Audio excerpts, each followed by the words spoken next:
తెలంగాణ రాష్ట్రంలోనే ప్రశాంత రాజకీయ వాతావరణం కలిగి ఉండేటటువంటి జిల్లా కరీంనగర్ జిల్లా.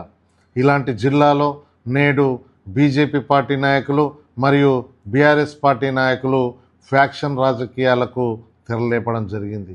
గతంలో కనుక చూసినట్టయితే ఒక పివి నరసింహారావు గారు, సిహెచ్ విద్యాసాగర్ రావు గారు, రత్నాకర్ రావు గారు, చొక్కారావు గారు, దుద్దిల్ల శ్రీపాదరావు గారు, ఎంఎస్ఆర్ గారు, అదేవిధంగా ఒక బొమ్మ వెంకన్న గారు ఏ రాజకీయ పార్టీ అధికారంలో ఉన్నా సరే హుందాగా వ్యవహరించి జిల్లా అభివృద్ధి కోసం, ప్రజలకు అందాల్సినటువంటి సంక్షేమ పథకాల కోసం అహర్నిశలు కృషి చేయడం జరిగింది.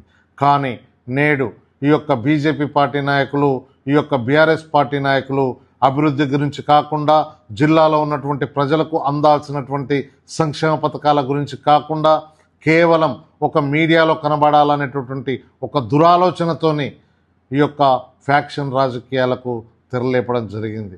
కావున కరీంనగర్ జిల్లా ప్రజలకు నేను ఒక విజ్ఞప్తి తెలియజేస్తున్నాను.